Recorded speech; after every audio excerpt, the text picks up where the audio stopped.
हरि ओम श्री गुरु शरणम श्री गुरुचरण कमलेभ्यो नमः। प्रिय मित्रों, देखिए, आज एक विषय है। आपने सबने सुना होगा कि माँ जानकी जी के हरण के बाद और लंका जाने के लिए कोई रास्ता नहीं था। तो देखिए, बंदर भालुओं की सहायता से, नलनील की सहायता से और श्री राम जी ने और सेतु बंध का भगवान भोलेनाथ की आज्ञा से पूजन किया और वहां पर जो है सेतु का निर्माण किया। तो ये कथा सबने सुनी है रामायण में कि भगवान ने सेतु का निर्माण किया, सभी पहाड़ों को इकट्ठा किया, नल नील के द्वारा पत्थरों का जो है उनको जो श्राप लगी हुई थी उस कारण पत्थर तैरे। तो ये कथा बिल्कुल सबने सुनी है, लेकिन ये एक अलग प्रसंग है कि उन्हीं श्री राम के द्वारा और इस सेतु बंध को क्यों तोड़ा गया, जो समुद्र पर पुल बनाया गया इन्हीं के द्वारा, और इन्होंने ही कब जाकर के और किस कारण से इस पुल को स्वयं अपने बाणों के द्वारा नष्ट किया।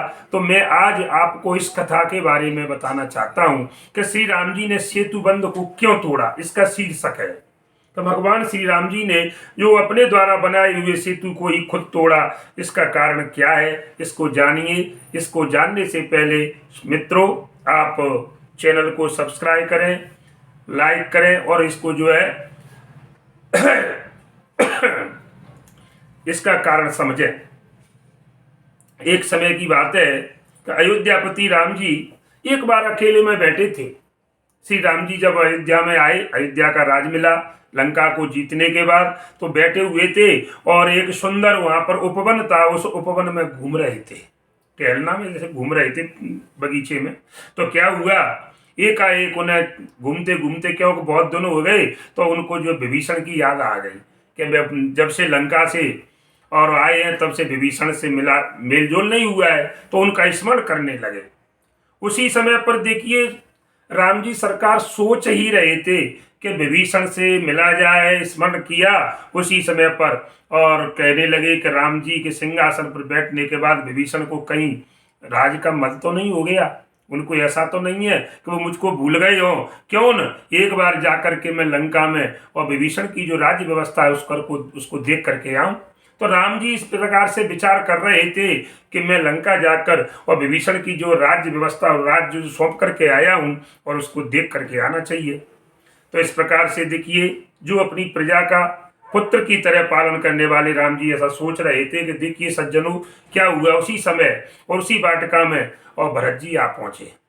भरत जी आए तो भरत जी को जब देखिए, उनने देखा भरत जी ने कि मेरे बड़े भ्राता भाई श्री राम जी और कुछ सोच में, कुछ मग्न, सोच विचार में मग्न में डूबे हुए हैं। और उनने तो देखिए, जो अपने बड़े भाई इस प्रकार से उनने देखा तो उनसे पूछने की हिम्मत नहीं हुई कि भाई क्या बात है, इसलिए उनकी हिम्मत न जुटी। तो देखिए, राम जी ने देखा कि ठीक है भाई, राम के सुंदर मुख को जब उन्होंने देखा, लेकिन बड़े प्रसन्नता मन से, एक आह्लाद से जो है, और राम जी ने स्वयं ही, क्योंकि बड़े भाई अंदर की बात जानने लगे कि छोटा है इसलिए मुझसे कुछ सकुचा रहा है पूछने में, इसलिए खुद ही पूछ लिया कि बोलो भरत जी, क्या है तुम्हारे मन में, क्या चक्कर चक्कर चल रहा है, तो क्या तुम्हारे मन में लंका जाने का विचार उठा हुआ है। राम जी ने खुद भरत जी से पूछ लिया, क्या तुम भी साथ चलोगे मेरे, मैं लंका जाऊंगा, क्या आप भी मेरे साथ चलोगे। तो देखिए क्या सुंदर भरत जी ने प्रस्ताव लिया। क्या कहने लगे कि हे स्वामी, हे हे भ्राता, मैं तो आपके पास इसी बात को लेकर के आया था कि मैं लंका में आपके साथ जाऊं, लेकिन आपने तो मेरे कहने से पहले ही मेरे मन की बात को छीन लिया। मैंने आप कैसे, आप तो सब मेरी मन की बात को पहचान गए।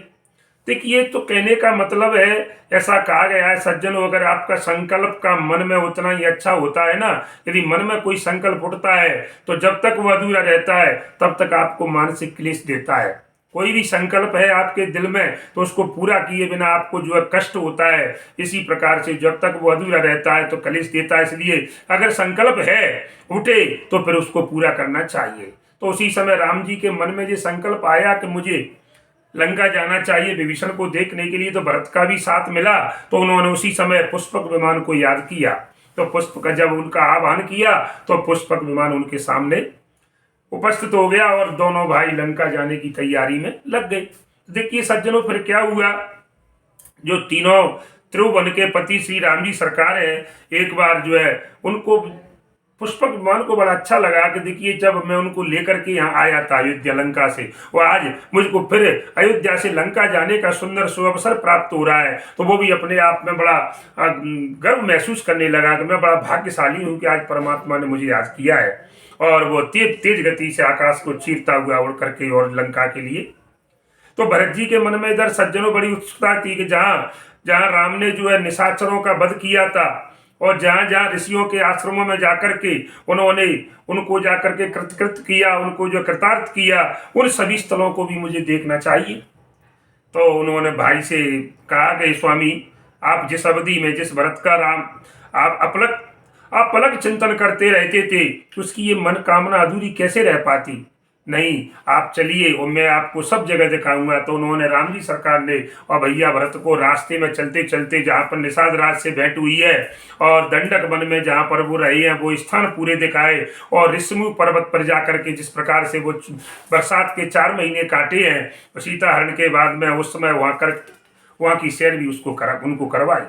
तो सुग्रीव की देखिए यहाँ पर, और जब सुग्रीव को ये पता चला राजधानी से होकर निकले जहाँ पुष्पक विमान पहुंचा है, तो देखिए राम प्रेम से सुग्रीव भी नहीं, केवल उनकी पूरी प्रजा इतनी प्रसन्न हो गई उनके आने से, और मान लो कि जैसे बानरों से पूरा पट सा गया पूरा क्षेत्र, जैसे कि समुद्र पार करते समय जब जलचरों से सागर का विस्तृत वृक्ष और वक्ष जो हृदय जिसे कहते हैं वो पट गया था। इतने अपूर्व स्वागत से भरत जी गदगद हो गए जब सुग्रीव के द्वारा वहां पर उनके ऋक्ष वानरों के द्वारा इतना स्वागत किया गया। उसी प्रकार लिख रहे हैं उसी समय, और जैसे कि चित्रकूट जाते समय निषाद राज को अंग में भरकर प्रेम विभोर उठे, जैसा लगने लगा उनको आज जैसा राम जी का और निषाद राज के साथ भेंट हुई थी, ऐसा भरत के साथ सुंदर भेंट हुई है। उसको देख करके और भरत का मन आह्लादित हो चुका। तो देखिए सज्जनों, फिर क्या हुआ, जब सुग्रीव को ये पता चला कि ये दोनों भाई राम जी सरकार और भैया भरत और लंका जा रहे हैं, तो उनके मन में भी विभीषण से मिलने की इच्छा हुई। तो उन्होंने कहा कि स्वामी के आप मुझको भी साथ ले चलें। तो राम जी सरकार उनकी आज्ञा को टाल नहीं पाए, कहा चलो ठीक है चलते हैं। तो इसलिए इस प्रकार से सब लोग वहां भी जाते हैं, तो लंका में जाकर के पहुंच गए। तो देखिए सज्जनों, फिर क्या हुआ, जब राज प्रासाद जिसे कहते हैं प्रासाद मीन्स होता है महल। जब राम जी उस प्रासाद से माने महल से बाहर ही राम ठहर गए और दूतों से संदेश भिजवा दिया कि जाइए और लंकेश से जाकर के कह दो विभीषण से कि श्री राम और मिलने की इच्छा से अयोध्या से आपके पास आए हैं।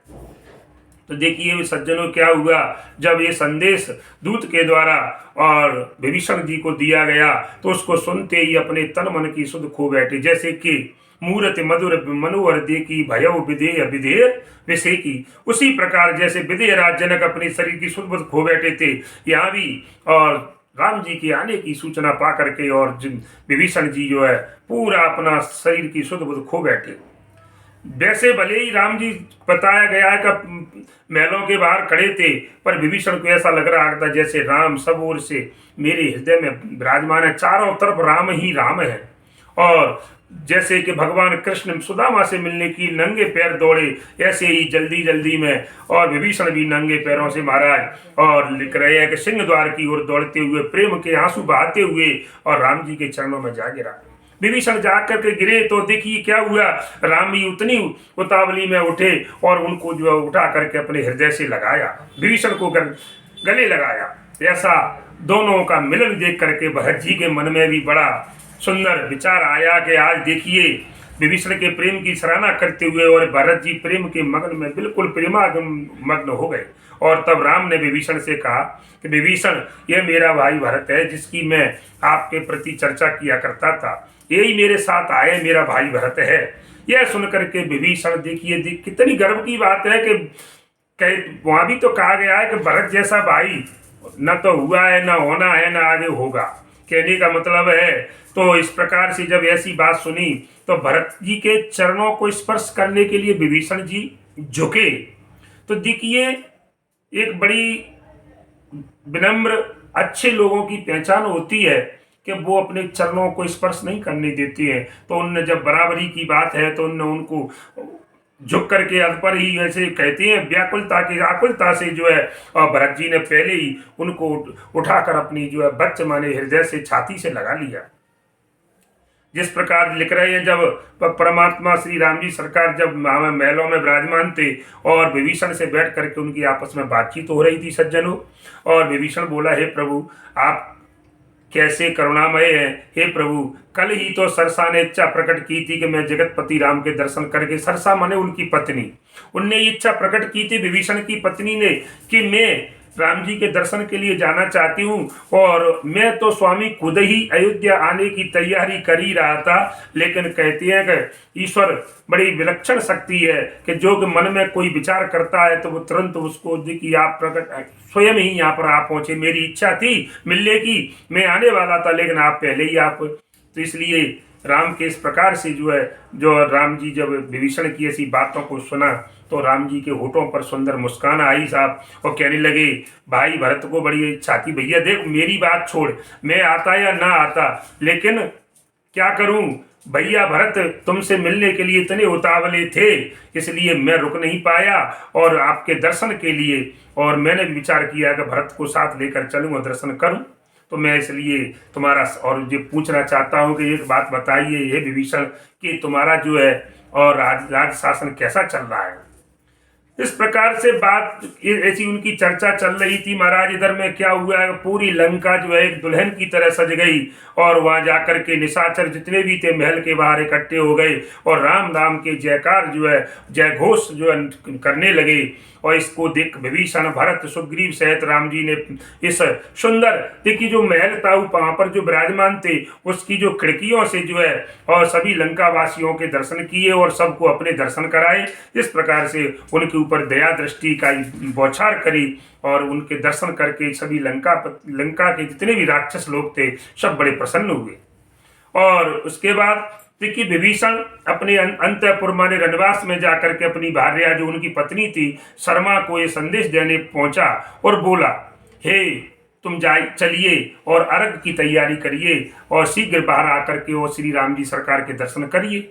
इतना कहकर देखिए सज्जनों, जब विभीषण बाहर जाने के लिए मुड़ा ना तो उनकी माता केकसी जो थी, विभीषण की माँ केकसी, उनने कहा कि देखिए राम दर्शन करके मैं भी अपने जीवन का लाभ लेना चाहती हूँ, तो ये वह कहाँ है। वो कहने लगे विभीषण से, माता कह रही है कि ये बेटा विभीषण जी तो बता दो। केकसी बोल रही है कि राम जी कहाँ है।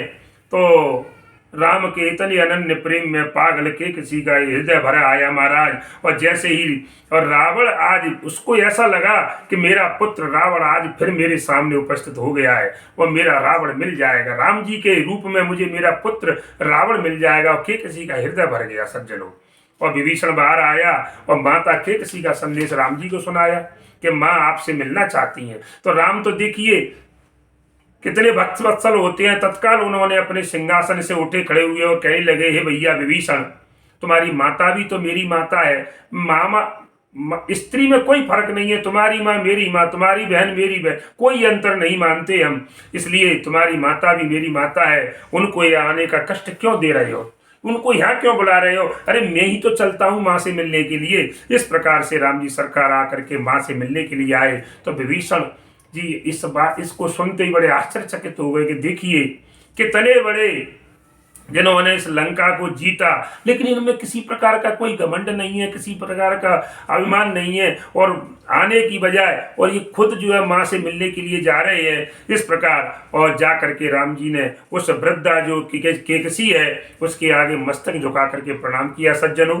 तो देखिए उस समय क्या देख रहे हैं, क्या सुंदर नजारा है। केकसी ने राम जी को अपने छाती से लगा लिया और उनके सिर पर जो हाथ फेरा और बोला, वो कहने लगी कि हे बेटा, मैंने रावण को बहुत समझाया था कि राम एक साधारण कोई नृप किशोर राजा का बालक नहीं है, वह तो त्रिभुवन का पति है, उससे बैर करना ठीक नहीं है।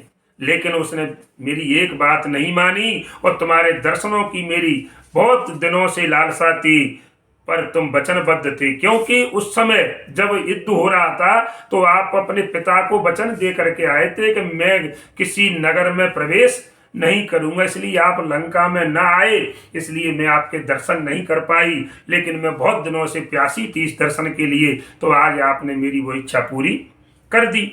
और इतना कहते कहते और केकसी का गला भर गया।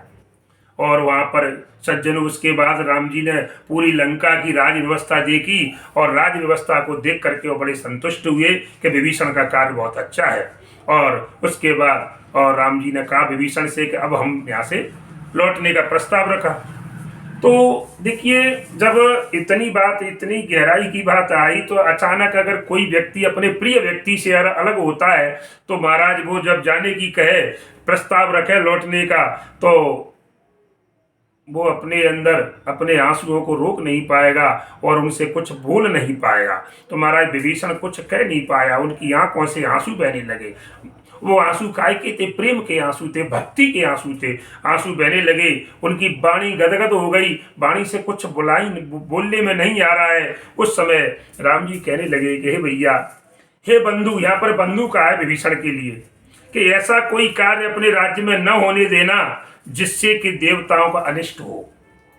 आपको इस बात का बिल्कुल ध्यान रखना है। मैं जा रहा हूं, लेकिन ये बात बिल्कुल अपने गांठ लगा लो कि आप अपने यहाँ पर ऐसा कोई काम न करें जिससे कि जो देवताओं को कष्ट हो। यदि मनुष्य भी आए तो उसका वध तुम्हारी प्रजा न करे। अगर कोई मनुष्य भी अगर आपके नगर में आता है, आपकी राज्य में, तो आप देवता की बात छोड़िए, किसी मनुष्य को भी आप हत्या नहीं करोगे, उसको मारोगे नहीं, ये मैं कह रहा हूँ। तो ऐसा कहकर राम जी जब लौटने लगे, तो विभीषण हाथ जोड़ करके प्रार्थना करने लगा कि हे स्वामी, मेरा एक निवेदन है, अगर आप मेरी इस निवेदन पर ध्यान दें तो मैं कहूं। तो राम जी बोले कि बोलो क्या है? विभीषण बोलिए। तो युद्ध के समय विभीषण कहने लगा, हे स्वामी, जब आपका राम रावण जो युद्ध हुआ था, उस समय आपने जो है और समुद्र पर जो सेतु बनाया था, कृपया उसे आप नष्ट कर दीजिए। उसको आप अपने धनुष बाण से, आप अपने बाणों से उसे नष्ट कर दो। तो राम जी सरकार कहने लगे कि ऐसा क्यों विभीषण? तो विभीषण कहने लगा कि देखिए स्वामी, आपने कहा कि यहाँ पर कोई मानव आए कि या कोई भी देवता को कष्ट नहीं होना चाहिए, लेकिन मैं ठीक है, मैं जहाँ तक हूँ ऐसा नहीं होने दूंगा। लेकिन अगर लंका में कोई अवांछनीय तत्व जिसे कहते हैं, आवारा तत्व व्यक्ति, अगर कहने का मतलब है चाहे तो प्रवेश करे या न करे, पर मैं नहीं चाहता कि अगर कोई भूलवश, प्रमाद माने आलस्य के बस में या कोई घमंड के बस में आकर के कोई निशाचर इस सेतु का दुरुपयोग करे। क्योंकि जब पुल बना हुआ है, जब आने जाने का रास्ता तैयार है, तो उस पुल से होकर के महाराज और कोई राक्षस यहाँ से निकलकर और जंगल में जाकर के ऋषि मुनियों को परेशान करे, प्रताड़ित करेगा, तो ये मुझको अच्छा नहीं लगेगा। क्योंकि आप पहले ही कह रहे हो कि किसी ऋषि, देवता, संत, महात्मा को कोई परेशानी नहीं होनी चाहिए। तो जब पुल रहेगा महाराज, तो इससे निकल करके जाएंगे तो उनको परेशान करेंगे। तो कहने का मतलब है कि न होगा बांस तो न बजेगी बांसुरी। इसलिए जब वो रास्ता पुल ही खत्म हो जाएगा तो आने जाने का संबंध भी खत्म हो जाएगा, तो कोई किसी को परेशानी। तो देखिए सज्जनों, एक कितनी सुंदर बात कही विभीषण ने कि आप इस पुल को नष्ट कर दो, जिससे कि इधर से और उधर जाना राक्षसों का बंद हो जाएगा। उधर के लोग इधर नहीं आएंगे, ना उधर के मनुष्य मानव इधर आएंगे, तो ना राक्षस उनका जो भक्षण करेंगे, किसी की ये सब समस्या खत्म हो जाएगी। तब राम जी ने और विभीषण जी की जो है इस प्रार्थना को स्वीकार किया। और देखिए उस समय एक ही बाण मारा, एक ही बाण से पूरे सेतु के 2 टुकड़े कर दिए। और 2 टुकड़े करने के बाद में फिर एक टुकड़ा, जो 2 टुकड़े हुए उनकी जो है और कई टुकड़े करके और उस पूरे सेतु को छिन्न भिन्न कर दिया। इस प्रकार से विभीषण, उनकी माता केकसी और उनकी पत्नी जो शर्मा है और भाई भरत की इच्छा पूरी हो गई। और राम जी इस प्रकार से और लंका से लौट करके अपने अयोध्या में आए। सज्जनों, एक यहाँ पर अगर आपको ये प्रसंग अच्छा लगा हो तो चैनल को जरूर सब्सक्राइब करें, लाइक करें और शेयर करें, जिससे कि आपको ऐसी ऐसी नई वीडियोज आपको मिलती रहेंगी और अन्य लोगों तक शेयर के माध्यम से पहुंचती रहें। इसीलिए क्योंकि ये बड़ी अनोखी घटना थी आज के बारे में। सेतु बंद की कथा तो सुनी कि बांधने की, लेकिन तोड़ने की बहुत कम लोगों ने इसकी जानकारी प्राप्त थी। इसलिए इसी के साथ जय श्री राम, जय हनुमान।